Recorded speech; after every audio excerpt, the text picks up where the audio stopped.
Hello everyone! Alright, so today we're going to do a lot more example problems, and they're going to get harder because we're going to go into 2 dimensions.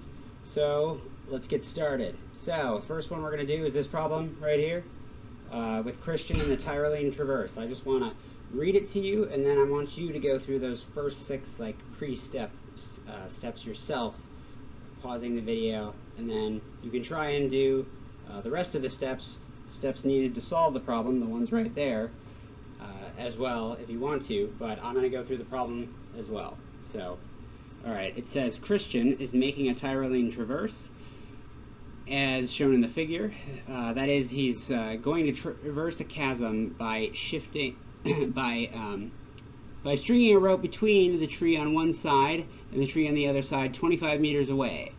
The rope must sag sufficiently so it won't break. Assume the rope can provide a tension force of 29 kilonewtons, but use a safety factor of 10, so you don't want the tension to go above 2.9 kilonewtons. And determine the distance that the rope must sag if it is to be within its recommended safety range, and if Christian's mass is 72 kilograms. If the Tyrolean Traverse is incorrectly set up so the rope sags by only, say, 1/4 the distance found in part A, then determine the tension in the rope. Will the rope break? Okay, I like this problem for 2 reasons. One, I like problems where you get to decide if somebody lives or dies. So we're going to find out in solving this problem whether Christian's children are going to be orphaned or not.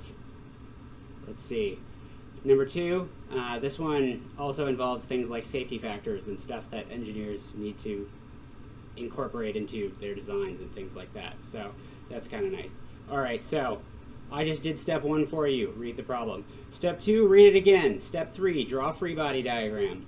Step 4, write down the givens. Step 5, write down and make sure that you understand exactly what you need to find. So remember, write those down in terms of symbols, right? The physics symbols that we use, things that we use in our equations, stuff like that.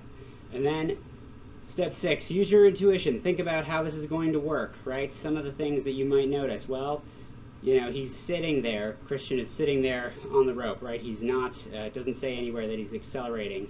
So, certain things to notice. Well, you know, F equals ma, Newton's second law. On the right-hand side of the equation where we have the acceleration, that's just going to be 0, right? Because he's just sitting there.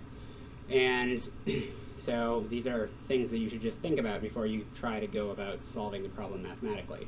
And then there's these other steps right here, right?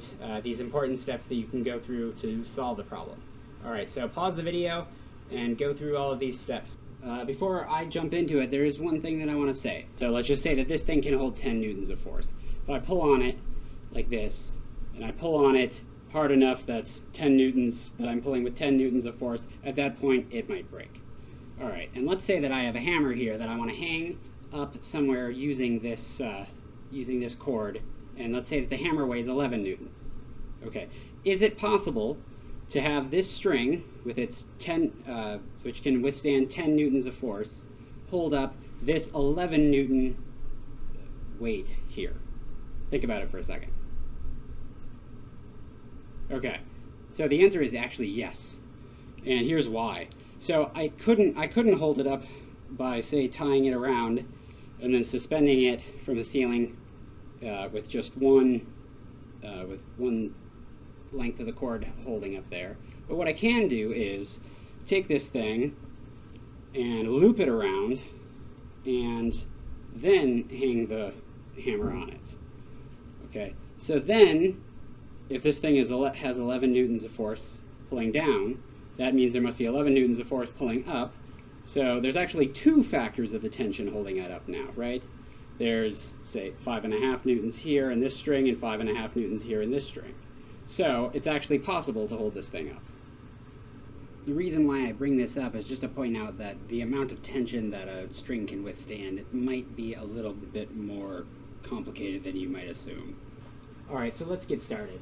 So I wrote down our givens, right? We know these distances here. The distance across the chasm is 25 meters, and we know, or we're given that this is called x, right? This distance that the rope sags down. Now you can imagine that the tension in the rope is going to depend on x, right? If x is like a nanometer, okay, then that thing is really, really stretched out, right? If there's a person hanging on it and it's only sagging down by a nanometer, right? That thing is probably going to break then. But if x is a little bit larger, then the tension will be within the safety factor. So that's the idea here. All right, we know his mass, and we're asked to find in part A, what is x if the tension is right at the safety factor. Okay, so if it's 10 times what the quoted breaking tension is. So what is x if t is right at the safety factor and he's safe, right? And yeah, that means the acceleration is 0. He's not falling down, right? A large negative acceleration is what we're trying to avoid here, right? That's him falling and dying. Okay, now let's draw the free body diagram. So I drew the distances up here on here, and I've labeled each of the 3 forces. So there's a tension factor going out that way, a tension factor this way, and force of gravity is pushing down. All right, now the next step then is to draw my F net equals ma equation for each, and include each of the forces. So my F net would be, right, this one tension plus the other tension plus the gravitational force pulling down. Okay, now note that that's true independent of the coordinate system. Okay, cool. Now I can go on to step 2 and set up a coordinate system. Here's my xy coordinate system that I've set up this way. All right, and now I can go on to step 3. Now I'm going to write down F net in the x and y direction equals max and may. So doing that, now you'll see that if I do, right, F net in the x direction, that's obviously just going to be 0, right? And this is not going to tell us anything useful. The reason that I know that is there's the same amount of tension pulling on that side as there is on that side, right? This is the massless string, and there's no, the tension is going to be the same, right, at every point along the string. So this is actually not going to be helpful for me, so I'm just going to erase it for the sake of having more board space.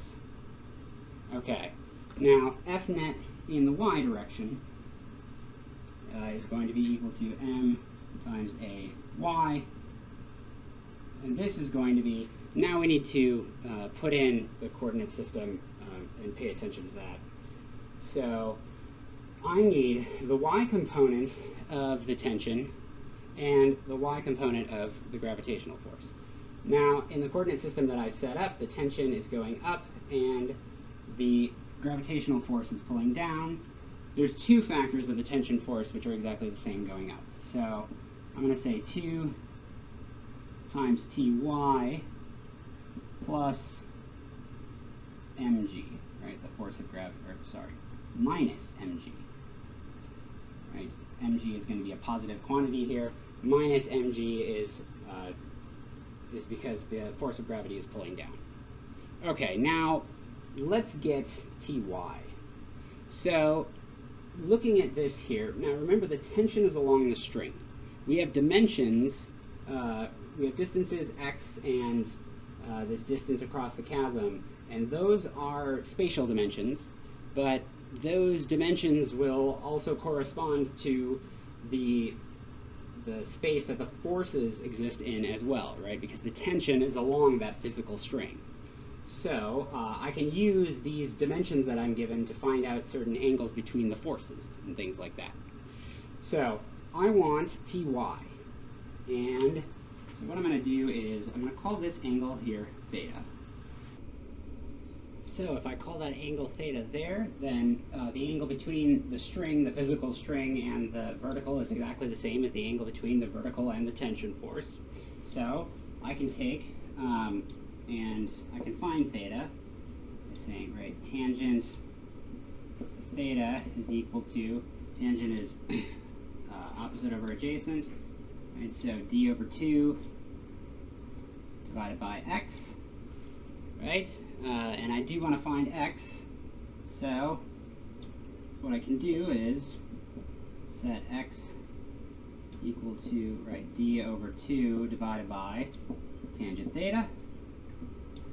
And if and in terms of theta here, I wanted the y component of the tension. So the y component of tension is just t times cosine theta. So I have an equation here, if I substitute this in, of course the acceleration in y was 0, because he's not plunging down into the chasm below. So if I plug both of these in, I have 0 equals 2t cosine theta minus mg equals 0. Okay, so I can solve this, because mass is known to me, tension is known. I can solve this for theta, and then I can use that theta to get x back over here. So let's do that. I have mg equals 2t cosine theta, or in other words, cosine theta equals 2t, equals mg over 2t.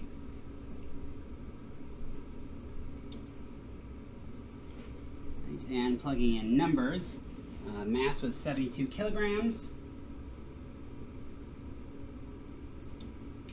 G is 9.8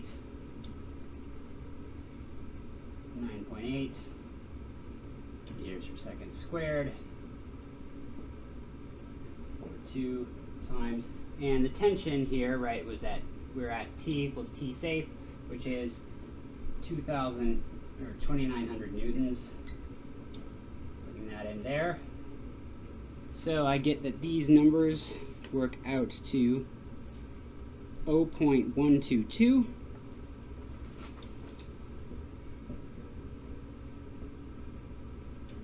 And I can take the inverse cosine of that to get theta. And that tells me that theta is about 83 degrees.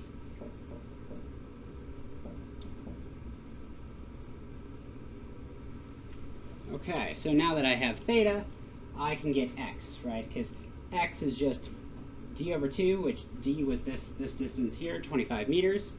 So d over 2 is 12.5 meters, divided by tangent theta. So if I plug that in, I have, this implies that plugging in this theta over here, that this is 1.53 meters. Okay, so x is 1.53 meters for part A. So long as across this 25 meter wide chasm, there's a sag in the rope of 1.53 meters, then Christian will be safe. Alright, so really quick, we'll do part B. So part B asks if x was 1/4 of what x was supposed to be, the value that we found in part A, then what would the tension be, and would it be within the safety factor?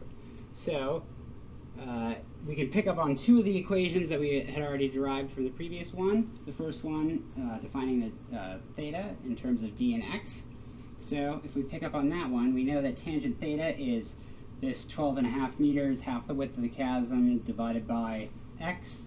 So now x is 1.53 meters over 4, or in other words, it's 0.3825 meters. And that gives us a theta of 88.25 degrees. So remember, before it was 83 degrees, now we're at 88.25 degrees. Now, coming back to this equation, which we derived from our F-net in the y direction, mg equals 2t cosine theta, we can plug in our value of theta there into the cosine function and solve for the tension T. We end up with tension is 11.5 kilonewtons, which actually turns out to still be less than 29 kilonewtons. So Christian will survive even if you screw up x by a factor of 4. So good thing there was a safety factor of 10. Alright, next I'm going to do problem 48. In case I forgot to say it earlier, there is a link to the PDF with all of the problems that I'm going to do down below the video. So download that thing below, do problem 48, and then you can hit play and watch me do it, and we will see how it went. So I guess I should read it really quick. The block shown in the figure has, and you can just see the figure that's already drawn up on the whiteboard if you want, has a mass of 7 kilograms and it lies on a fixed, smooth, frictionless plane tilted at an angle of 22 degrees to the horizontal. Part A, determine the acceleration of the block as it slides down the plane, and Part B, if the block starts from rest 12 meters up the plane from its base, what will be the block's speed when it reaches the bottom of the incline? This is about as Physics 1 as any problem could possibly get. This is like the quintessential Physics 1 problem. And eventually we'll add friction to this, but for now, this is a frictionless plane. Okay, so the free body diagram here is not too bad, right? There's just a normal force going up normal to the plane, and there's the mass times gravity force, the gravitational force pulling down. So that's great. I can write F net equals ma equals just the sum of these two vector forces here. And then the third step would be to set up my coordinate system. Now, that's kind of the tricky part for this problem. Unfortunately, that picture in the book gave it away. I hope that you will still remember that this is the tricky part, because if you see something like this on an exam, I'm certainly not going to give away the easy coordinate system. You're going to have to know that for yourself. But before I tell you the easy coordinate system, I have to do some geometry, and I'm going to do this derivation once for an inclined plane, what this angle theta, how it translates to these other angles here that I've labeled alpha, beta, and gamma. I'm going to do this derivation once, and I want you to write it down on your equation sheet or wherever you keep your important information, because you're going to want to know this. You are not going to want to have to re-derive this anytime that you do a problem. Okay, so I have theta here. I labeled these three alpha, beta, and gamma. Now, the sum of the angles that make up a triangle is 180 degrees, right? So I can just look at this triangle here. That one's 90 degrees, so theta plus alpha has to be also 90 degrees. So that means, right, that alpha is equal to theta minus, 90 degrees minus theta. 90 degrees minus theta. Okay, what about beta? Well, now I can look at a different triangle, right? I'll look at this triangle here. Okay, now you'll see here that there's a right angle here, because this is the line extending back from the normal force. The normal force is always normal to a surface, right? So that means that this angle here is 90 degrees. So that means that alpha plus beta also has to equal 90 degrees. Okay, so, and alpha is 90 degrees minus theta, so that just means then that alpha is equal to theta. Okay, so that's key. Alpha is equal to theta. And, beta is equal to theta. Beta is equal to theta. Alpha was 90 minus theta. So if you plug 90 minus theta in for alpha here, you can see you can subtract 90 degrees from either side and add theta across, and you get that beta equals theta. Okay, great. Now, the other thing is, you might remember from geometry that alternate interior angles are congruent, so beta and gamma are alternate interior angles, so that means that gamma is also equal to theta. Okay, gamma is equal to theta. So what that means is I can walk over here to my free body diagram, and I can extend these lines down from the force vectors, right, and up from the gravitational force vector. And this angle here would be theta, and this angle here would be theta as well. So whenever you see an inclined plane and you see theta there, and you have a normal force, things like this are going to happen a lot with and without friction, maybe with a massive, maybe with a pulley over here and another mast hanging down here, something like that is very much quintessential Physics 1 type problem. You see that theta here is given, you immediately know, okay, I know this angle theta here, and I know this angle theta there, right? Those are the same angle. So this is really important because there's multiple coordinate systems that you could use to do this problem, but there is a kind of most natural, easiest coordinate system that you should use. So the coordinate system that makes this problem easy is to pick coordinates along the plane. So if I take x here to be my coordinate going along, straight down the face of the plane, and y to be the component that's normal to the plane, it makes my life a little bit easier. So let's see why that is the case. So now I've picked my coordinate system, that's step 3, and now I can put Fnet equals ma in terms of the individual components. So the net force in x, then, is going to be, well, what is the gravitational force vector, its component in x? The gravitational force vector's component in x is just going to be this component here of this vector, right? So mass times gravity is the hypotenuse of this triangle. If I take theta, if I take sine theta and times mg, that will give me this fgx component here. So this would be an mg times sine theta here in x. And what's Fn's x component?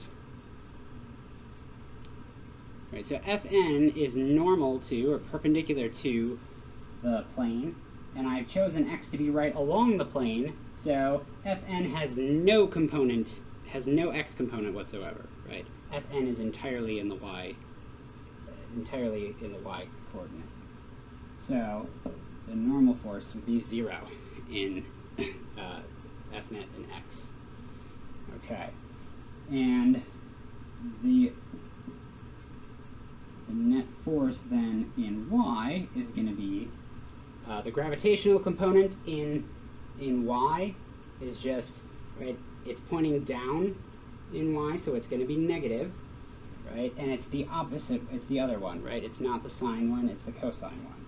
So it's minus mg cosine theta, and the normal force is pointing straight up in the y direction, so plus Fn. Okay, now Fnet x, right, is equal to m times the acceleration in x. So I'm just going to get rid of this 0 because it's limited space. M ax is the net force in x. Now, what about in y? So this is also equal to m times ay, right? But look at the coordinate y. Y is pointing up perpendicular to the plane. So if there was an acceleration in y, that would mean that this block is either leaping off of the surface or plunging into the plane, right? Like breaking through the face of the plane, right? That's not happening. So the acceleration in y is equal to 0. So this is going to be equal to 0. Okay, the only thing that we have to do is solve for what we were asked for. First thing I'm going to do, though, is solve for something I wasn't asked for, just to demonstrate. So we have a Fnet in y equal to 0, right? And there was these two forces here, minus mg cosine theta, and Fn points up, right? If you were asked to find the normal force, and you will be in some cases, then the normal force is just mg cosine theta, right? Add mg cosine theta to both sides of that equation. Okay, if I plug in 7 kilograms, 9.8 meters per second squared, and cosine of 22 degrees, I'll get that this is 63.6 newtons is the normal force. All right, Part A, I was asked to find the acceleration. Well, the acceleration in y is 0, as we discussed, right? Neither leaping off the plane nor plunging through the surface. And so let's pick up the F-net equation in x. Okay, so you see I have mg sine theta equals m times ax. So I can take this equation, divide by m on both sides, right? And what I'll have is ax equals g sine theta, or in other words, 9.8 meters per second squared times sine of 22 degrees. And that is equal to 3.7 meters per second squared. Okay, that's part A. Part B asks, if the block slides down from its starting point to its final point 12 meters along the ramp, then what is the final velocity? And it also says that it starts from rest. Then what is the final velocity? Now, think about it. So this is not a dynamics problem, right? This is entirely kinematics. So this was the previous chapter. Think about what equation would be helpful to solve this for just a second. Right, you remember that we have these kinematic equations for constant acceleration, and we have a constant acceleration over here, right? It's 3.7 meters per second squared. So that means I can use the kinematic equations at constant acceleration. In the case here where I want a final velocity, I have an initial velocity and I have an acceleration, I can use the one that tells me that we're running low on markers here in the physics basement. I'm getting a shipment in on Thursday, so that's good. I just left this black one out, sitting out for about 8 seconds, and it's totally ruined now. Okay, VF squared equals VO squared plus 2A delta x. All right, initial velocity is 0. So the final, what we were asked to find then is root 2 times 3.7 meters per second squared times this 12 meters.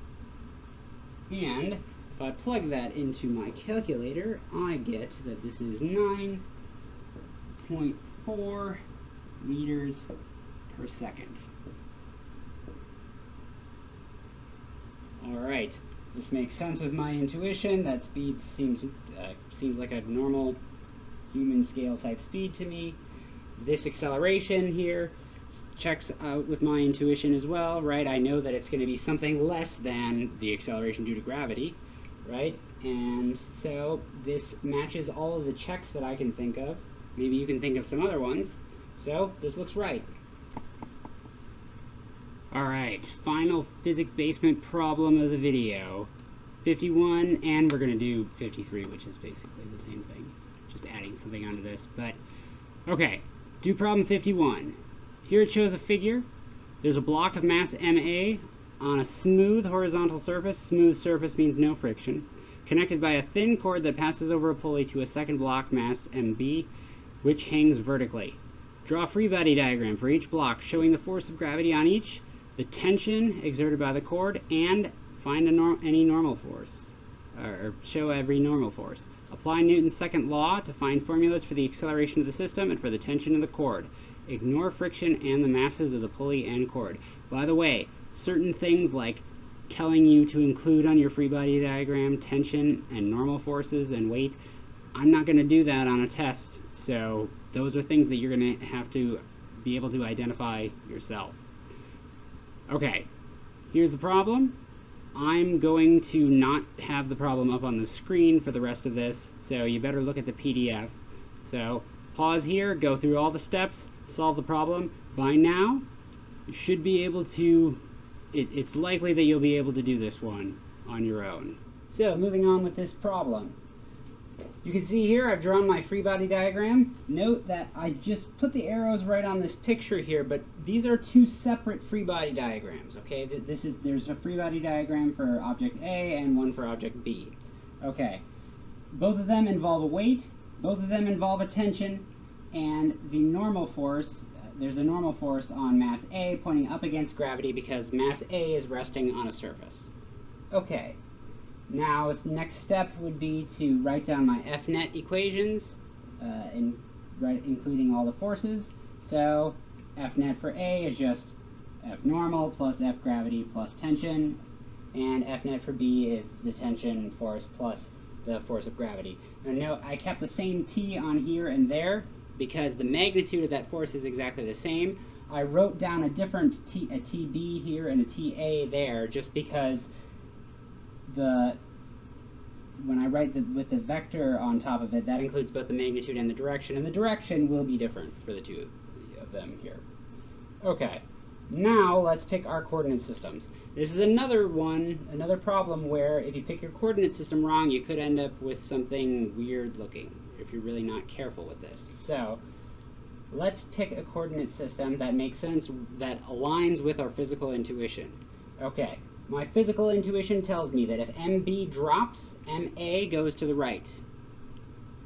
Okay, so what I'm going to do is pick a coordinate system that makes sense in light of that.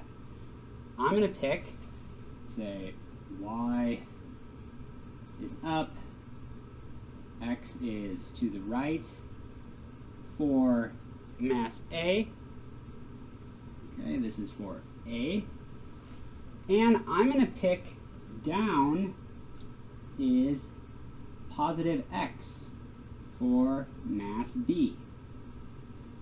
Okay, now the coordinate system is entirely up to me, right? But the reason why I've chosen it this way is because when A goes to the right, B goes down. So I want those to have the same, I want that, the way that they are physically coupled, I want to be reflected in the coordinate system that I've chosen, okay? This will make my life easier at the end of everything. Okay. So now that I've chosen my coordinate system, I can take and draw and take the individual components for each one of these objects. Now, something that's important is to remember, right, you get to pick an independent coordinate system for each one of the objects. Of course, you have to be consistent and be consistent in the way that you apply them. And the same thing comes in on the next step where I take the individual components of each one of the forces. So what I like to do is, when I have multiple, so I have two objects, that means I need to break up these FNet equations into their individual components for each object, and there are going to be two individual components. So what I like to do in this case is to draw a table and basically put the parts of the problem into a table. So I'll draw a table with an X and a Y component, and that will be for object A and object B. This way I leave myself no room to forget to include some of the forces or any of the components for any of the forces. Okay, so let's go ahead and do this. Fnet in A is F normal plus F gravity plus tension. Okay, tension for object A is the only force in the X direction, so Fx for A is going to be equal to just the tension force. Now I can skip over to B here. Note in B, Fg and T, right, that's in B's X coordinate there. So Fx for B is going to be equal to, tension here is pulling up, so that's in the minus X direction for this coordinate system, and Fg B is going down in the direction of the positive x-axis. Alright, now the y components. Note, the y component for object B, not important, right? for B's purposes, this is a one-dimensional problem, so that doesn't matter. For A, I have a normal force pushing up and a gravitational force pushing down. So Fy for A is going to be equal to F normal for A minus F gravity for A. By the way, I'll switch back and forth between subscripts and superscripts. It doesn't matter. The only reason is that I like to have a notation that's easy for everybody to read, and it's hard when there's two letters on the bottom sometimes, so I just put one on the top. It doesn't matter. There's no secret syntax I'm not telling you about. Okay, so I was asked to find in this problem the acceleration of the system, and I believe I was also asked to find the tension forces and the normal force. So why don't we just find everything? Okay. Well, the acceleration in y for mass A is obviously going to be 0, right? Because it's not plunging through the surface nor leaping off of it. So Fx for A, right, which is also equal to mass times Ax, Fy for A, which is also equal to m mass times the acceleration in y, and the acceleration in y is 0.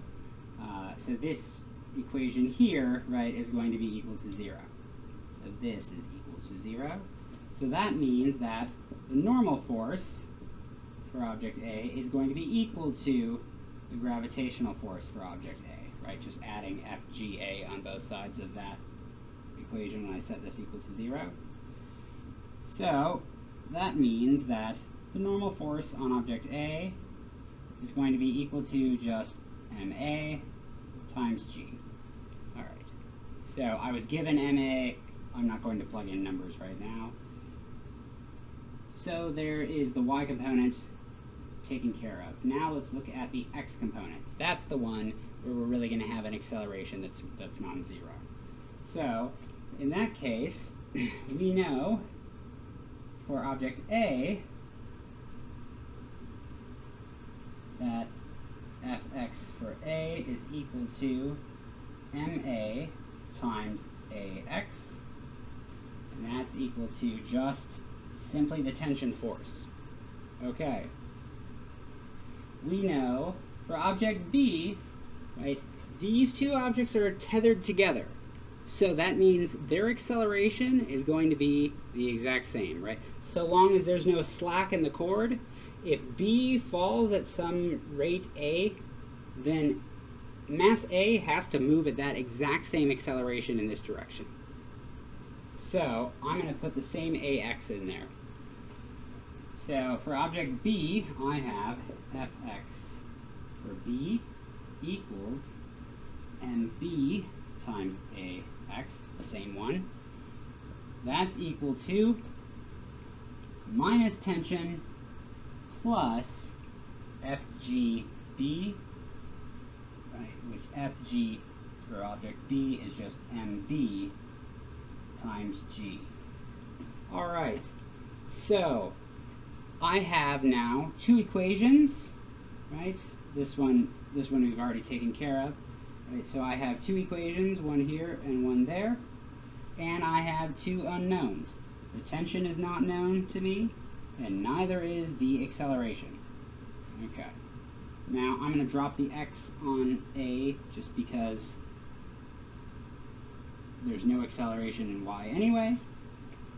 So I can go through and do some math to figure out, to get rid of, first I'll get rid of t in the equations and just solve for A. So if I take this equation plus this equation here, what I will end up with is MA plus MB times A, quantity, right, times A equals MB times G. Okay, now divide by MA plus MB on both sides, and I have that A equals MB G divided by MA plus MB. Okay. Now, I will let you plug numbers in. I'm not going to do that. All of the physics has been done there, and I trust that you all can do arithmetic. And so I have my acceleration there. That's great. Now that I have my acceleration, it's pretty easy to find the tension, right? I can just take my acceleration, plug it back into this equation here, right? So, if I take this and this, put them together, I have MA MB over MA plus MB times G equals the tension force, right?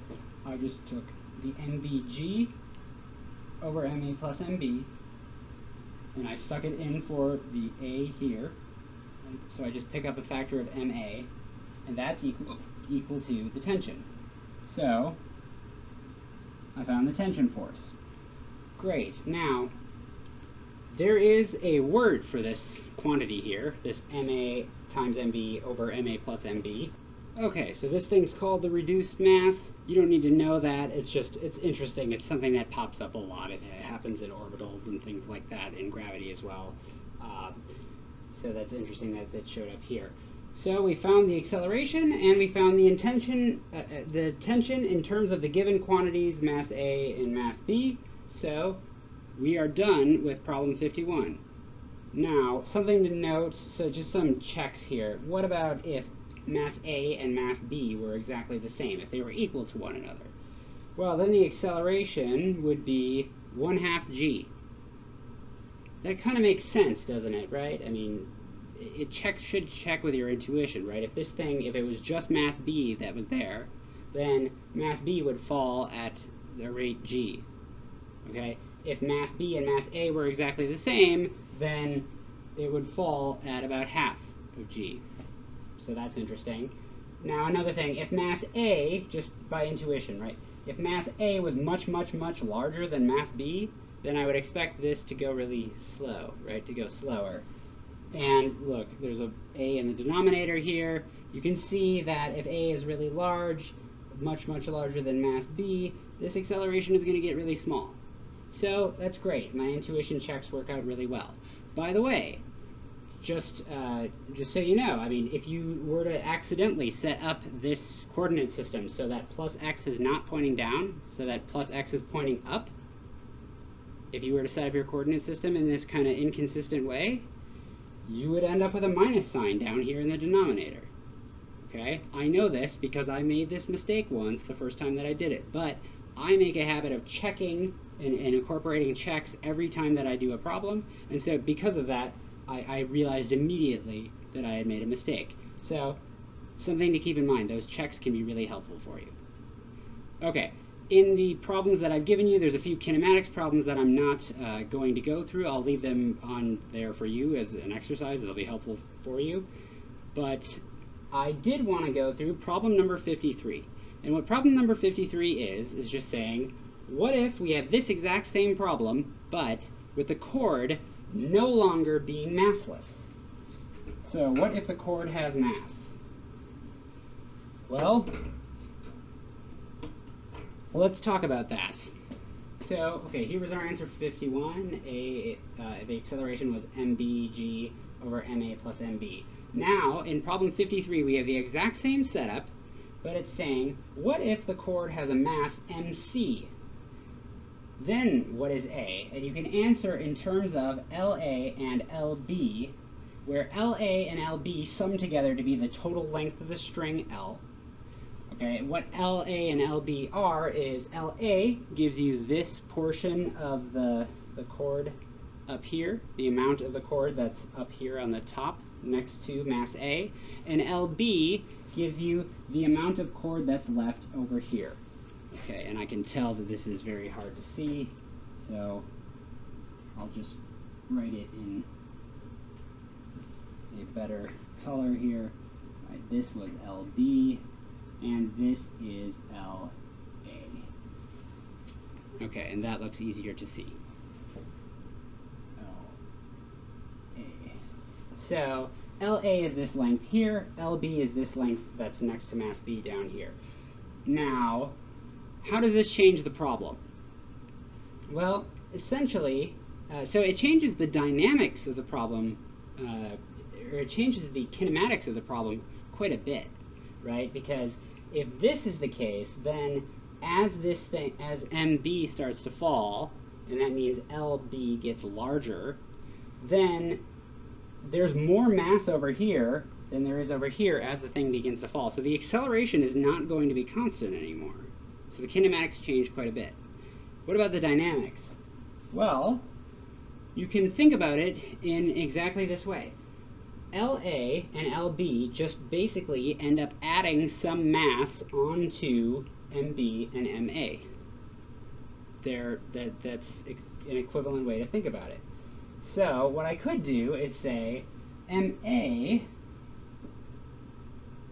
from the way that it was set up in 51 here, is I can transform this into, say, MA plus whatever this mass is of the string that's left up here on the top. And the mass of the string that's left up on top is just going to be the fraction of the string that's up there times the mass of the string, which was MC. Right? And also, right, some of the string is going to be down here. The string has mass. The fraction of the mass of the string that's down here could be the same thing as treating this as if the whole thing was, as if the chord was massless, but MB now just had this extra mass on it equal to the amount of mass on the chord right here. So MB is basically the same thing. Right? It could be translated from the way that we solved this in 51 to being MB plus LB over L, the fraction of mass over on that side, times the mass of the chord, MC. All right, now I could just take A and transform this under this transformation right here.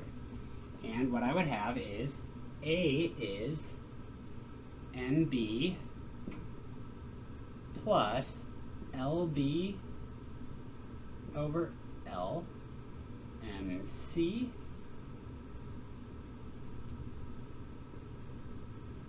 divided by, there's going to be an MA plus MB plus these fractional masses on in the denominator, right?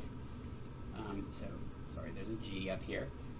Now it's going to be MA plus MB, right, plus each one of these individual terms here. So LA over L MC plus LB over L plus, times MC. Okay, now this is exactly the correct answer. Now I can simplify it a little bit.